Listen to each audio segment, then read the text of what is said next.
ರಾಯಚೂರು ಜಿಲ್ಲೆಯ ಮಾನ್ವಿ ತಾಲೂಕು ಸಂಗಾಪುರ ಗ್ರಾಮದಲ್ಲಿ ವಿಶ್ವಕರ್ಮ ಜಯಂತಿ ಆಚರಣೆ ಅದ್ದೂರಿಯಾಗಿ ನಡೆಯಿತು. ಕಾರ್ಯಕ್ರಮದಲ್ಲಿ ವಿರಾಟ ವಿಶ್ವಕರ್ಮ ಭಾವಚಿತ್ರ ಮೆರವಣಿಗೆಯ ಮೂಲಕ ಜಾತ್ರಾ ವಾತಾವರಣ ಸೃಷ್ಟಿಸಲಾಯಿತು. ಈ ಕಾರ್ಯಕ್ರಮವನ್ನ ಶಹಾಪುರ ಮಠದ ಕಾಳಹಸ್ತೇಂದ್ರ ಸ್ವಾಮೀಜಿ ಉದ್ಘಾಟಿಸಿ ಮಾತನಾಡಿದರು.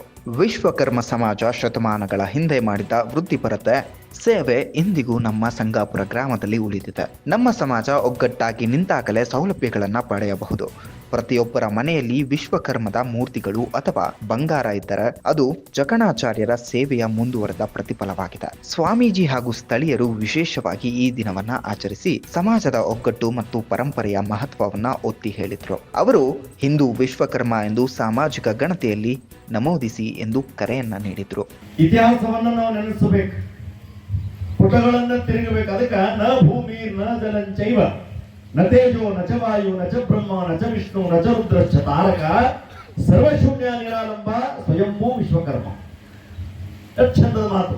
ಯಾವ ಸಮಯದಲ್ಲಿ ಭೂಮಿ ಇರಲಿಲ್ಲ, ಯಾವ ಸಮಯದಲ್ಲಿ ಆಕಾಶ ಇರಲಿಲ್ಲ, ಯಾವ ಸಮಯದಲ್ಲಿ ಚಂದ್ರ ಇರಲಿಲ್ಲ, ಯಾವ ಸಮಯದಲ್ಲಿ ಸೂರ್ಯ ಇರಲಿಲ್ಲ, ಯಾವ ಸಮಯದಲ್ಲಿ ಸಮುದ್ರ ಇರಲಿಲ್ಲ, ಯಾವ ಸಮಯದಲ್ಲಿ ನಕ್ಷತ್ರ ಇರಲಿಲ್ಲ, ಯಾವ ಸಮಯದಲ್ಲಿ ಕಲ್ಲು ಮುಳ್ಳು ಏನೂ ಇರಲಿಲ್ಲ, ಏನೇನೂ ಇರಲಾರ್ದಂತ ಸಮಯದಾಗ ಒಂದೇ ಒಂದಿತ್ತು, ಅದು ವಿಶ್ವಕರ್ಮ. ಆ ವಿಶ್ವಕರ್ಮದಿಂದ ಭೂಮಿ, ಸೂರ್ಯ, ಚಂದ್ರ, ನಕ್ಷತ್ರ, ಆಕಾಶ, ಸಮುದ್ರ, ನೀರು, ಕಲ್ಲು ಮುಳ್ಳು ಎಲ್ಲ ಸೃಷ್ಟಿಯಾಯ್ತು. ಇದನ್ನ ಬರೇ ನಾವು ವಿಶ್ವಕರ್ಮ ಒಪ್ಪುಕೊಳ್ಳೋದಲ್ಲ, ಜಗತ್ತು ಒಪ್ಪಿಕೊಂಡಿರ್ತಕ್ಕಂಥದ್ದು. ಅದಕ್ಕೆ ವಿಶ್ವಸಹ ಯಶಸಃ ಸಂಕರ್ಮ.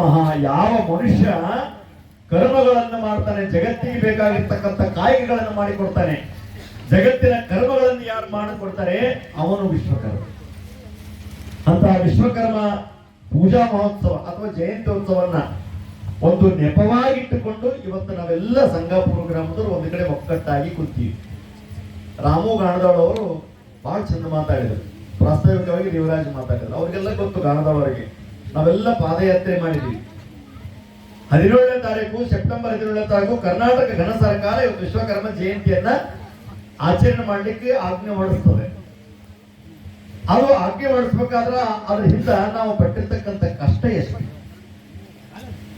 ಮೈಸೂರಿನಿಂದ ಪಾದಯಾತ್ರೆ ಮಾಡಿದ್ವಿ, ಹಾಸನದಿಂದ ಪಾದಯಾತ್ರೆ ಮಾಡಿದ್ವಿ, KP ನಂಜುಂಡವ್ರ ಜೊತೆ ಅನೇಕ ಕಾರ್ಯಕ್ರಮಗಳನ್ನು ಮಾಡಿದ್ವಿ, ಸಮ್ಮೇಳನಗಳನ್ನು ಮಾಡಿದ್ರು.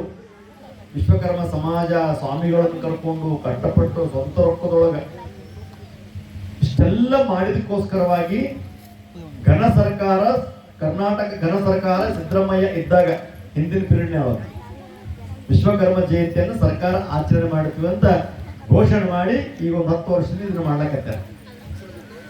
ಆದ್ರೆ ನಾನು ಕೇಳೋದು ಒಂದೇ, ಹೋರಾಟ ಮಾಡದೇನೆ ವಿಶ್ವಕರ್ಮ ಜಯಂತಿ ಸರ್ಕಾರ ಆಚರಣೆ ಮಾಡಬೇಕಾಗಿತ್ತು.